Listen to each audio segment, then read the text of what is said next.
thing you say about the New York Giants, they fucking do it again. They find a way to just rip your heart out. But I'll admit, at this point, you really do become used to it. I wasn't probably as upset as maybe I would have been in years past, but what the fuck? Some of these losses you just can't make up. And this is for a second game of the season, and I understand that there's an extra game. Now it's 17-game season. This is a really big game for the Giants. Divisional game in a division where, it may not take such an amazing record to win. And I'd say for a lot of this game, the Giants were the better team, but they found a way to lose yet again. And I feel like in this Giant-Washington, games over the years, it feels like whenever I want the Giants to lose to Washington, case in point, the Chase Young game a few years ago, the Giants win when I don't want them to. But on the flip side, in some more critical Giant-Washington games, it seems like Washington a lot of the times wins those games. And this was definitely one of them. So there are just a lot of things that come to mind in terms of just boneheaded decisions, terrible plays, just undisciplined shit. I think about, and this is in no order of importance, but the Darius Slayton drop, it was somewhat reminiscent to the Evan Ingram drop last year against the Eagles, which that could have maybe sealed the game. Just the ridiculous, absolutely conservative play calling by Joe Judge and Jason Garrett after James Bradbury's interception down by 1, just fucking asinine. That's how you lose ball games. That's exactly how you lose, by being way too concerned about how many timeouts left. Just fucking get a first down. Win the fucking game. Let's not try to lose. Let's try to maybe win the game. Oh, no, we're going to run the ball. We're going to run the ball even though we've had fucking literally no success. But let's give it to Saquon, right? Let's do that. Come on. You know what? And Joe Judge, I liked him in year 1. And generally, I like his overall aura and what he brings. But you know what? This is not a situation where you just get a free pass. Certainly not from me. So if this shit continues, then we're going to have to reevaluate that a little bit in terms of, how good of a coach Joe Judge is, because really did not love what I saw. And I think those decisions, that's more Judge than Garrett, to be fair. And I don't like Jason Garrett at all, but I think that decision to run the ball on first and second down and put yourself in a 3rd and 7 situation, that is a Joe Judge type decision if there ever was one, in terms of just clock management and just you're playing into Washington's hands. And the Giants and Daniel Jones had a very good game. There is no question about that. He was excellent. And I feel bad for him. I mean, he didn't deserve this loss. And then also, and we'll touch on this in more detail, but just the defense was bad. Really, really bad. I think Patrick Graham, who was amazing last year, and who knows, maybe it's a personnel thing. I think the personnel is decent, but who knows? Like, for example, Leonard Williams, I think he's been pretty much nowhere to be found the first 2 games. James Bradbury has been a little bit more spotty, although again he did have that big interception, but he hasn't been as locked down as he was last season. But the defense just in general, it has not been good, and it's against Teddy Bridgewater and Taylor fucking Heineke. You let Taylor Heineke get 336 yards. Come on, 34 for 46. This is a guy that made his 3rd start in his career. And you let that happen. So the defense did a terrible job. And then Dexter Lawrence. Dex, where are you going on that field goal? Where are you going? What are you going to do there? Why are you jumping offside? So it's to the point where the Giants, you think they won the game. Hopkins misses the kick. Nope. There's a flag. And Dexter Lawrence jumps offside. And you knew the next kick that he was going to make it. Come on. Again, just some of these Giant losses have just been nightmarish and really bad, and it's been frequent. And I'll admit, it's a lot easier to remember losses like this than maybe some of the good times, the good wins. But again, I'm very thankful that the Giants had a lot of success. in the 2000s, in the early 2010s, because it has been for the last decade, except for 2016, just really, really bad in terms of losses like this. Losses like fucking this. I mean, it really just, like, if the Giants lose to Atlanta next week, I'm rooting against them. I don't care. I'm rooting against them again for another season. If they lose to Atlanta next week, I don't even mind all that much. And I know that sounds crazy, but like, I go into that game like whatever happens, happens. You win, great. You lose, whatever. So it's to that point, and we start 0-2 every year. This is nothing new. It starts out well. It starts out well where the defense gets a 3-and-out to start, and it gets a sack by Azeez Ojulari as well. But the Giants have a really good drive, and Sterling Shepard, I feel like, has just been very impressive these first couple of games. I think he's healthy. Like I said, he looks like he did earlier in his career, and eventually, what happens is the Giants would get a touchdown. It would be Daniel Jones, a 6-yard run. Daniel Jones, there is a lot to like there with him. If he can limit the turnovers, which, again, today, none, there's a lot to like with Daniel Jones. There is, for sure, you can't question the talent. It jumps off the screen. He throws a good ball. He is extremely mobile. So you understand why the organization, fell in love with Daniel Jones. I see that. And I thought Jones tonight was really good. And Jones ends up getting a touchdown. And, the Giants then again get a 3-and-out. So the defense started out good.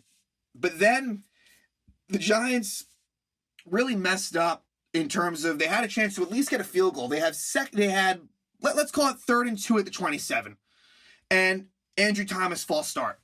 So that puts you back 3rd and 7, and then Daniel Jones gets sacked. So that was a really bad sequence where you should have at least been looking at 3 points and, a bad penalty. And I feel like, the penalties have been up for the Giants. And I think I felt like that was something that they cleaned up last year, but it feels like there's been a little bit of undisciplined play for sure, and that kind of falls on Judge. But so the Giants kind of, it was a missed opportunity. And then you look at a 13-play, 90-yard drive for Washington, where Terry McLaurin gets a touchdown. And McLaurin had a great night. That was a bad job by the Giants. I mean, he's their number one threat, and he had a really big game. And McLaurin, ends up getting the touchdown. And, I'm not going to go too much into specific plays. I mean, there was a 4th and 1 conversion, which is understandable. But, they tie it up right there. Then, it's a couple of punts back and forth, and it would be the Giants who would eventually settle for 3. So this is the drive where Daniel Jones thought he had a 58-yard touchdown rushing, but there was a holding penalty on C.J. Gordon. You can go either way with that. You didn't need to call. I don't think it was an egregious missed call. I thought that I could see where that holding penalty would come into play. Some people were really pissed off, and I get that too.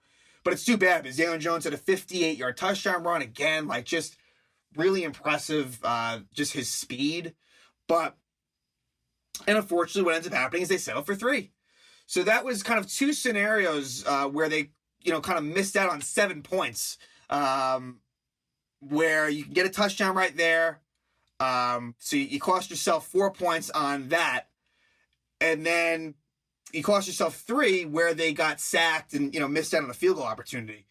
And then it's, again, why the Giants defense has been so bad is because at the end of the half, like they did against Denver, they give up a touchdown, a 12-play, 84-yard drive. You think they'd learn. You think that maybe you'd clean that up the week before and not give up a back-breaking touchdown at the end of the half, but that's exactly what they do. And it would be J.D. McKissick who would get the 2-yard touchdown once it got to 3rd and 1 at the 2. But today wasn't so much a day of 3rd down conversions for Washington because they had, it was a lot of 3rd and shorts, 3rd and 1s. But they didn't even really, it was just, defense, I'm really disappointed in what they've been doing. And so Second half comes around, and it was a good... The Giants' offensive approach, I felt like was a good one. They were throwing the ball a lot, and with success, and downfield. What a thought. That's what you need to do. Don't run... I mean, look, I understand you need to run every now and then to keep the defense honest, but the offense was humming because Daniel Jones and company were looking sharp. And what ends up happening is... What I didn't understand, 1st and 10 at the Washington 33, and you do a negative 6-yard run Saquon Barkley. And then on 2nd and 16, a 2-yard pass to Devontae Booker. Like, come on. That's the problem I have. So, yeah, the running game, Saquon specifically, whatever you want to call it, it's just not effective at all. And that's a problem. But the passing game has been effective. So what ends up happening is Graham Gano drills a 47-yard field goal. And I'm just going to say this right now. Graham Gano, he has to be one of the best kickers in the NFL. Since he's been a Giant, he's been so good in terms of accuracy, distance, everything. Gano is someone that when he's out there, you feel confident. So that cuts it at 1. Then the Giants do get a 3 and out. So good job by the defense there. And then they do get a touchdown. And there was a big pass interference penalty that extended the drive that Sterling Shepard drew. And what eventually happens is it's a 33-yard touchdown pass from Jones to Slayton. So Slayton does come through there with a touchdown, and the Giants take a 20-14 lead. But then the defense follows it up by giving up a field goal. So again, could have been worse, but again, not great there. Hopkins gets a 49-yard field goal, makes it a 3-point game. Then the Giants would follow that up with, at that point, right, it's 2017. Yep, 2017. They would trade field goals. It was a 52-yard field goal for Gano to make it 23-17. And Caden Smith had a 21-yard catch on this drive. Galladay had a 10-yard catch. But they were able to get a 52-yard for Gano. But what does Washington do? They come back, and they get a 37-yard field goal. So they were trading off field goals. So the defense was doing okay. Like, yeah, you'd like the offense to get touchdowns. You like the defense not to give up points. It's not always going to happen that way. So the Giants were kind of just holding on to this lead. So it's 23-20, and then this is the drive where Slayton drops the touchdown. It's 1st and 10 at the Washington 43 with about 6:25 left, and Slayton drops what would have been a touchdown, would have put him up 10. Would the game have been over? No. With the Giant defense, I don't believe it would have been. But it would have been pretty darn close, and it could have very well cost them the game. Slayton drops it, and then what eventually happens is there's 3rd and 5 at the Washington 38, and there's a couple of false start penalties, but luckily Daniel Jones scrambles for 11 yards. Graham Gano drills a 55-yard field goal. Again, he's a weapon on a team that settles for a lot of field goals, so he is valuable. And so that makes it 26-20. With 4:50 left on 2 fucking plays, Washington takes the lead on 2 plays. 56-yard pass down the sideline to J.D. McKissick, and then a 19-yard touchdown to Ricky Seals-Jones. So just like that, 27-26. And then the Giants get 1 first down and then punt. So Washington gets the ball back up by 1 with about 3 minutes left. And on a 2nd and 7 at their own 22, Heineke gets picked off by Bradbury. So that puts the Giants in a situation where they're down by 1 with 2:16 left and the ball's at the Washington 20. What do they proceed to do? 1-yard run Saquon Barkley, timeout Washington. 2-yard run Saquon Barkley, second timeout for Washington. And then an incomplete pass to Sterling Shepard. That's where you lose the game. What don't you understand? That's where you fucking lose it. That, to me, out of everything that happened, that might be the thing that pisses me off the most. Why? Like, and then after the game, I think Joe Judge says, oh yeah, we trust the running game. Why? Why do you trust the running game? It didn't do anything. So Gano gets a field goal, to give the Giants the lead with 2 minutes left. So Washington has the ball down by 2 with 1 timeout left. So time isn't even a factor. You tried to kind of squeak out time, maybe get a first down, and Washington never gets the ball again. But no, instead, you're going to go the conservative route. So Washington gets the ball back. There was a 3rd and 8 play where they get a 7-yard completion to McKissick, and then on 4th and 1, McKissick easily runs for a first down. And then Logan Thomas gets a 9-yard catch. Lorenzo Carter neutral zone infraction, first down. And at 2nd and 10 at the Giant 48, there's a 5-yard pass to Brown. Washington calls their last timeout with 28 seconds left. And on 3rd and 5 at the 43, Heineke very easily throws a pass to Adam Humphries. He goes out of bounds at the Giant 36. A very simple, easy play. I'm not sure what Patrick Graham was even drawn up there. after the Giants called timeout. Like, what are you doing? And then McLaurin gets a 6-yard catch. So it's set up, 3rd and 4 at the Giant 30 with 5 seconds left. 40-yard field goal, and Hopkins misses it. But it's an offside penalty on Dexter Lawrence. Just unbelievable. You can't make it up. You cannot make this shit up, even if you tried. And then Dustin Hopkins gets a 43-yard field goal and wins it. Washington wins 30-29. That's it. Really not much else to say about that. But, yeah. Giants next week, home against Atlanta, who looks like one of the, in my opinion, one of the worst teams in the NFL. I know it was only week 1, but with a game at New Orleans the next week, you better win that game against Atlanta.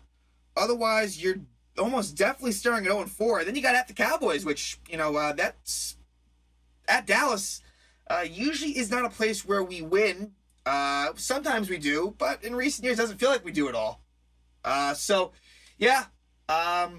Already the season, as it usually does, is looking like it's already in major trouble. And, of course, in classic Giant heartbreaking fashion,